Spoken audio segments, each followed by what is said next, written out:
We got control of the game in the first half. It was the first time all season we had 22 deflections at halftime. So, young group, we're fighting through it. A lot of close ones this year. That's my fault because we're too inexperienced.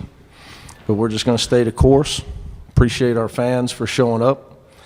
That's what they do at great programs, even in tough times.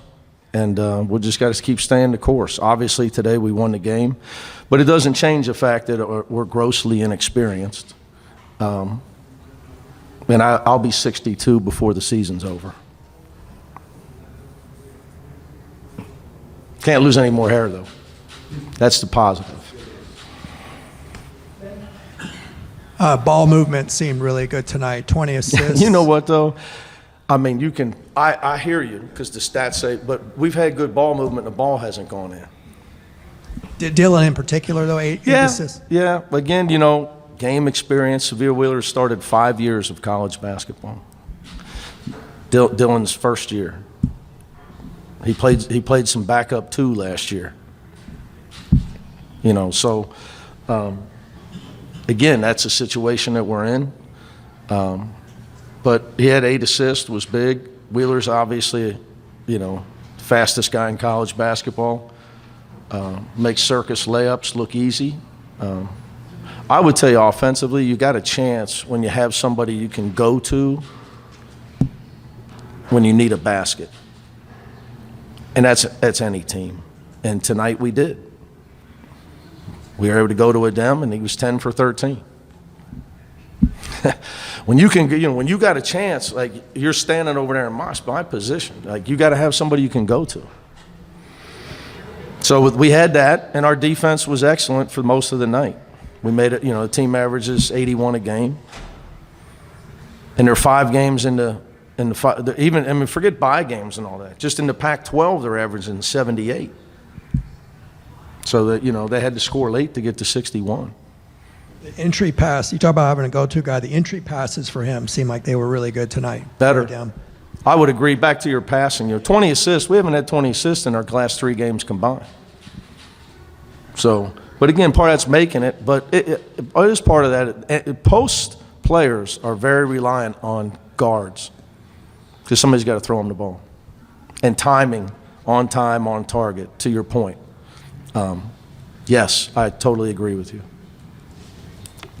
How much was that start about, you know, getting transition points and just easy baskets? Well, we did have 8 steals and 22 deflections in the first half. We have 17 fast break points. So, you know, when you can score off your defense, it makes the game easier, which we've struggled to do. We haven't been able to oppose our will defensively enough. Even though we lead the league in that category, we haven't led the, you know, last year we were able to, the dominant teams they can really snuff you out like a boa constrictor, and then you just go get a layup, which we were able to do tonight. Coach, it seems like you got a lot of contributions from your bench, especially in the first half. Jan Vide, Alon Fibloy, if you could talk a little bit about their contributions. Yeah, you know, again, you got to get contributions. You know, Jan is somebody that has got a world of talent. He's figuring out college basketball still. I got to get him off of his 1-foot runners and make him more. He gets in the lane at will, and I got to get him to be a better passer to the 3-point line. But that's same as Sebastian Mack. 2 freshmen, you know, that when they're juniors will be really, really good players. I've been doing this a long time. I've had those kind of guys. So Jan helped us a lot. Alon had a big steal. He's our best athlete. But then, you know, again, he came to us really raw, Alon. He's raw. And he don't turn 19 till June. Both those kids don't turn 19 till the summer. So they need work. You know, you can't hit the fast forward button, so you just got to keep working with them. So, you know, Jan has a good history of making a lot of those runners, and he just keeps. I would disagree with that. You know, Jan and I talked a lot during his recruitment about he's going to have to transition to being a point guard. That the team you're alluding to that you saw him play for online, he had to take 1 million shots. That was just the role he was in. And I think he's gotten him in some habits that to become a true point guard. You know, Wheeler gives you a crash course on it. He scores or passes. And we really literally, not just with scouting, yesterday had a meeting with our guards just to watch him. Now, obviously, he's got 130 games of experience probably, at least.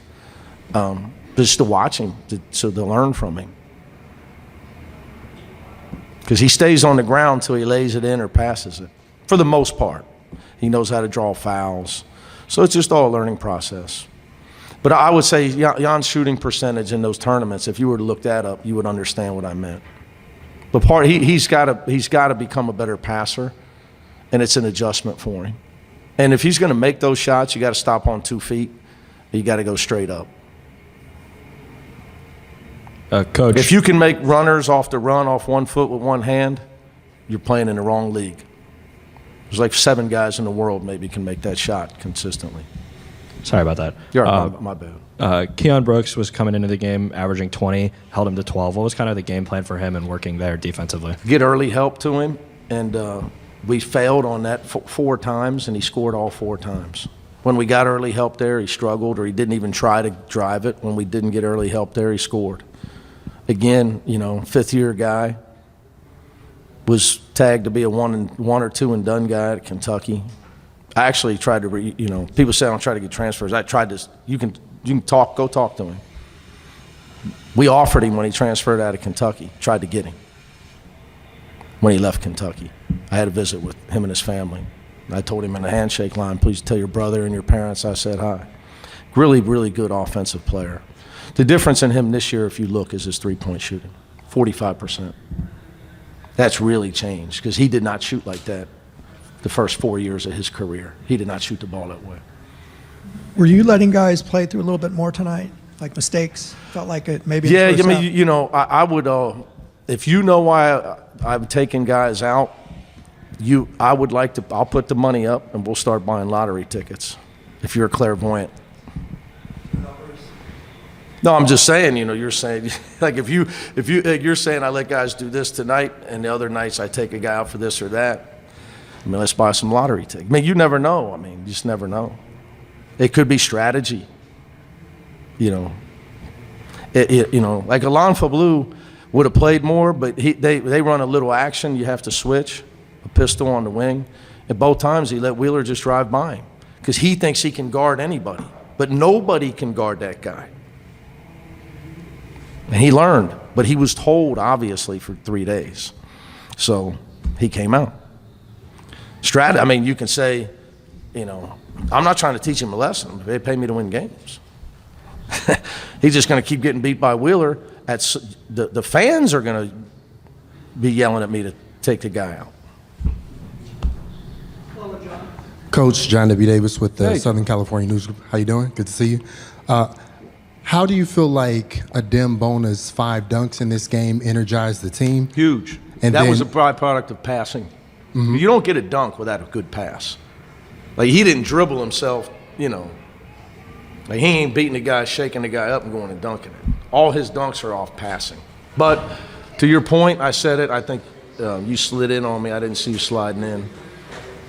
To these guys, when you have somebody you can play through, gives you, in the half-court offense, it gives you a better chance to have a real offense. And we were able to play through him tonight. And you talked about those passes. How important was it to get 20 assists. 20 assists on 25 baskets? Huge. Trust me, that's all I talked about in the postgame. Because we've been talking, from the offensive standpoint, we have to improve as a passing team. And I still think, but we got to improve in a lot of areas. A whole lot of areas. It's going to be a never-ending story for us. That's the story of our season. So back to remember that question you asked me in the preseason about how long is it going to take? Yeah. The whole season. We've now figured it out. It's going to take the whole season. That's just who we are, guys, and we just got to keep trying to get better. And we don't have, you have to have, when you're this inexperienced, like Seth's here, that you know, I now know what it was like. Coach Calipari's gone through this some years. Now this year he's got Reeves and Mitchell. But I've seen it from afar, and you realize what's it like to coach a team grossly inexperienced, and I'm learning. But tonight we played a lot smarter, and we just got to stay together and continue to get through it